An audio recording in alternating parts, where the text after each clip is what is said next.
Баршаңызға сәлем, сіздермен бірге Оттаймс арнасы. Біз бүгін сіздермен Шыңғыс ханның тегі кім? Ол расымен қазақ па? Осы және өзге де ақпараттар жайлы талқылайтын боламыз. Көптеген зерттеушілер Шыңғыс ханның ұлтын анықтауға кіріскен кезде, оның арты жиі дауға ұласып жатады. Осы жайлы сіздерге Тұрсынбай Жандәулеттің нұсқасын айтып өтуді жөн көрдік. Шыңғыс хан моңғол болсын, түрік болсын, бәрібір қазақтан шыққан.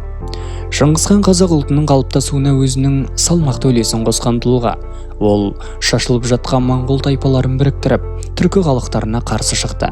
Содан кейін моңғолдар мен түркілер бірге отырып, үлкен империя құрды. Бұл орайда қазақтардың қытығына тиетін бір мәселе бар.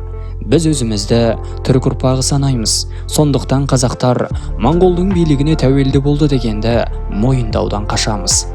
Қалайша біз қайдағы бір моңғолдарға бағынышты болғанбыз дейтіндер баршылық. Автор қазақтар өзін тек түркі халқы емес, моңғол халқы деп те қабылдауы тиіс деп санайды. Не себепті қазақтар өзін тек түркі халқы санайды? Иә, біздің тіліміз түркі халқынан бастау алған. Бірақ біз тек жартылай ғана түркі халқымыз. Біздің екінші жартымыз моңғолдардан.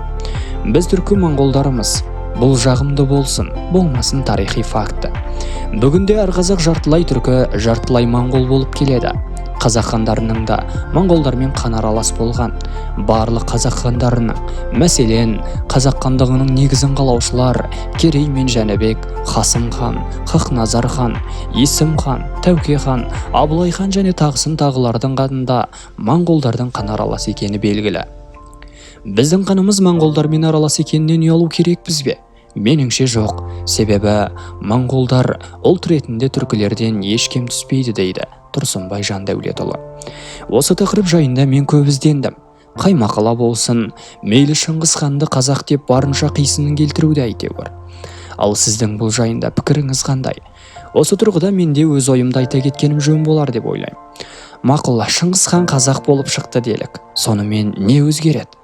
Ештеңе өзгермей, баяғы жартас сол жартас болып қала бермек. Біздің осы сол Шыңғыс ханда не жұмысымыз бар? Оны ақыры қазақ дейді екенбіз. Неге моңғолдар сияқты ескерткішін тұрғызып, әспеттеп, жер жаһанға жар салмаймыз? Біз осыдан 800 жыл бұрын өмір сүрген Шыңғыс ханды бұлай қойып, өлгенше қазақ ұлтының қамын жеп өткен ұлт зиялыларының өмірін толық зерделеп, жас ұрпаққа өнеге қыла алмай, сол баяғы сұрқия саясаттың Ресейдің ықпалынан әлі де болса шыға алмай отқанымыз жасырын емес. Қазақ десең өзіңе тиеді, бірақ тым мақтан құмар ұлтқа айналып бара жатқандаймыз.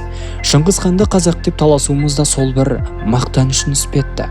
Осы біз өзіміз қазір неге кейін жас ұрпақ айтып мақтанар іс жасамаймыз? Неге ғылым білімге талпынып, сол бір Шыңғыс хан құрған алпауыт империя іспетті қазақ елін жасауға әрекет қылмаймыз? Жоқ әлде бәрін іштен біліп тудық па? Бізге енді өткеннен өнеге ала отырып, алға қадам басар кез келген сияқты. Ол үшін әрине жұдырық болып жұмыла білу керек. Сөзіміздің соңын Ахмет Байтұрсынұлының мына бір сөзімен аяқтаймыз. Қазақ керегенің көбі әркімге мағлұм ғой. Біз кейін қалған халық. Алға барып, жұрт қатарына кіру керек.